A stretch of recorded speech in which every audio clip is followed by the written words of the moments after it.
அனைவருக்கும் மனமார்ந்த வணக்கம். இன்று இந்த வீடியோவில் நாம் பார்க்க போவது என்னவென்றால், பூஜை அறையை எப்படி சீராக அமைக்க வேண்டும். வீட்டில் பூஜை அறையில் எந்த தெய்வ படங்களை வைத்திருக்கலாம், அந்த தெய்வ படங்களை எந்த திசையில் வைக்க வேண்டும், மேலும் யந்திர வழிபாடு செய்வது சாத்தியமா? அப்படி யந்திர வழிபாடு செய்வதானால் அதை எப்படி பராமரிக்க வேண்டும்? இவை போன்ற பல சிக்கலான ஆன்மீக கேள்விகளுக்கும் இந்த வீடியோவில் தெளிவான புரியக்கூடிய விளக்கங்களை பெறப்போகிறோம். அதனால இந்த வீடியோவை ஸ்கிப் செய்யாமல் முழுவதும் பாருங்கள். இந்த வீடியோவை பார்த்து கொண்டிருக்கும் நீங்கள் ஒரு முருக பக்தரா இருந்தீர்கள் என்றால் வீடியோவின் கமெண்ட் பாக்ஸில் ஓம் முருகா என்று டைப் பண்ணுங்க. பார்க்கலாம் எத்தனை முருக பக்தர்கள் நம்மோடு இருக்கிறார்கள் என்று. வீடியோக்குள்ள போகும் முன்பு இந்த வீடியோவை லைக் பண்ணிட்டு உங்கள் நண்பர்களோடும் ஷேர் பண்ணுங்க. அவர்களும் இந்த தகவலை பார்த்து பயன் பெறட்டும். வாங்க இப்போ வீடியோக்குள்ள போகலாம்.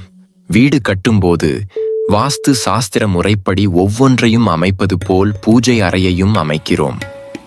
ஆனால் இந்த பூஜை அறையை எப்படி பராமரிக்க வேண்டும், எந்த மாதிரியான படங்களை வீட்டில் வைக்கலாம், எந்த சுவாமியின் உருவங்களை வைக்கக்கூடாது என்பதில் அனைவருக்கும் சந்தேகம் நிலவி வருகிறது.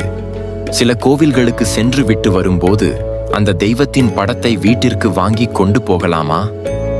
அப்படி வீட்டிற்கு வாங்கி கொண்டு போனால் தீய பலன்கள் ஏற்பட்டு விடுமோ என்ற பயமும் மனதிற்குள் நிலவுகிறது.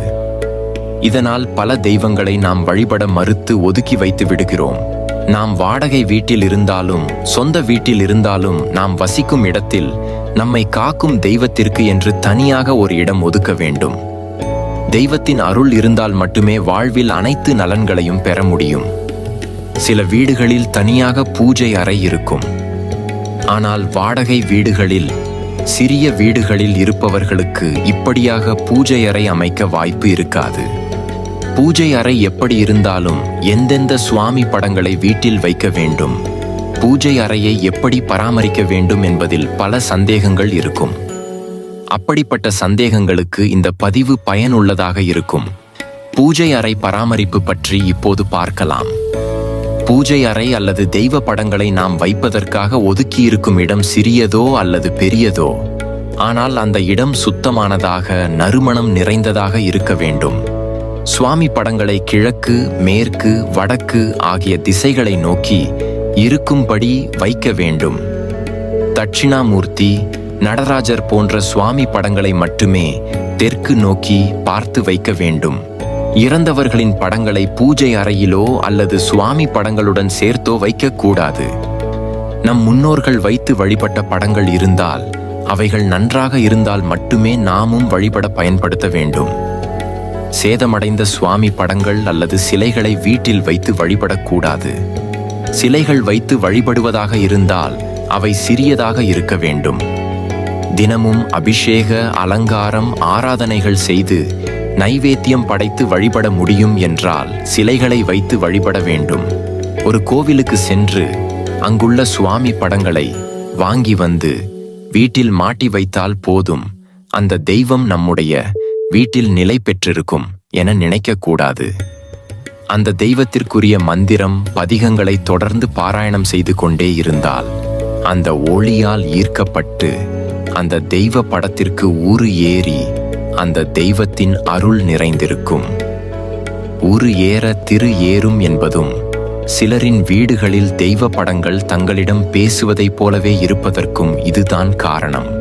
அனைத்து சுவாமி படங்களையும் வைக்க வேண்டும் என்பதற்காக அடைத்தது போல் சுவாமி படங்களையோ ஒரு படத்தின் மீது மற்ற படங்களை சொருகி வைப்பதோ கூடாது. வீட்டில் வைத்துள்ள தெய்வத்தின் படம் தெளிவாக தெரியும்படி சுவாமி படங்களை வைக்க வேண்டும்.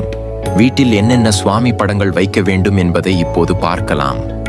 புதிதாக வீட்டிற்கு குடியேறப் போகிறோம், வீட்டில் கிரக பிரவேசம் செய்ய போகிறோம் என்று கேட்டால் கடைகளில் 5 தெய்வங்கள் ஒன்றாக இருக்கும் படம் ஒன்றை கொடுப்பார்கள். இதில் நடுவில் விநாயகர், இரு பக்கங்களில் சரஸ்வதி மற்றும் லட்சுமி, அவர்களுக்கு அருகில் ஒரு புறம் திருப்பதி பெருமாள், மற்றொரு புறம் முருகப்பெருமான் இருப்பது போல் இருக்கும். இந்த படத்தை வீட்டில் வைத்து வழிபட வேண்டும். விநாயகர் வினைகளையும் தடைகளையும் விலக்குபவர். சரஸ்வதி தேவி அறிவு, ஞானம், கலைகளில் தேர்ச்சி ஆகியவற்றை கொடுப்பவர். மகாலட்சுமி செல்வ வளங்களை கொடுக்கக்கூடியவள். திருப்பதி பெருமாள் குடும்ப ஒற்றுமையை தரக்கூடியவர். மகிழ்ச்சி, செல்வத்திற்கும் உயர்விற்கு காரணமாக இருக்கக்கூடியவர்.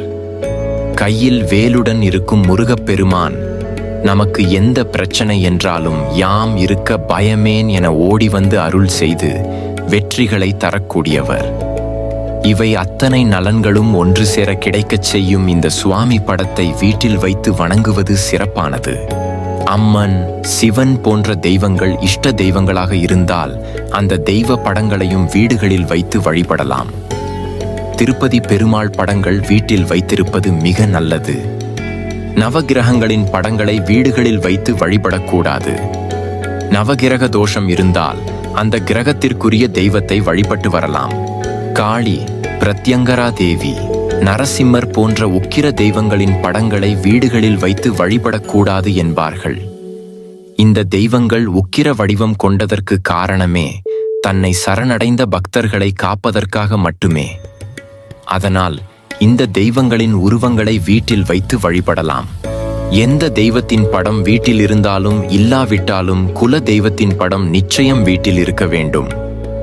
குல தெய்வத்தின் படத்திற்கு தினமும் பூ போட்டு கற்பூரம் காட்டி ஏதாவது நைவேத்தியம் படைத்து வழிபடுவது குடும்ப நலனை சிறக்க செய்யும். யந்திர வழிபாடு செய்யும் முறை பற்றி இப்போது பார்க்கலாம். யந்திரங்களை வீட்டில் வழிபடலாம். ஆனால் அந்த யந்திரத்தில் அடைக்கப்பட்ட தெய்வத்திற்கு எவ்வளவுதான் தினமும் மந்திர ஜபம் செய்து வழிபட்டு வந்தாலும் 12 ஆண்டுகள் மட்டுமே சக்தி இருக்கும். அதற்கு பிறகு அது சாதாரண தகடாக மாறிவிடும். அப்படி மாறிய பிறகு ஏதாவது துர்ச்சக்தி வீட்டில் இருந்தால் அதை ஈர்த்து வைத்துக் கொள்ளும். நல்ல சக்தியை பூஜை செய்வதற்கு பதிலாக துர்ச்சக்தியை பூஜை செய்யும் நிலை ஏற்பட்டுவிடும். இதனால் முடிந்தவரை யந்திரங்களை பூஜை அறைகளில் வைத்து வழிபடுவதை தவிர்க்க வேண்டும். இந்த ஆன்மீக தகவல் உங்களுக்கு பிடித்திருந்தால் லைக் பண்ணுங்க. உங்கள் நண்பர்களுக்கும் உறவினர்களுக்கும் ஷேர் பண்ணுங்க.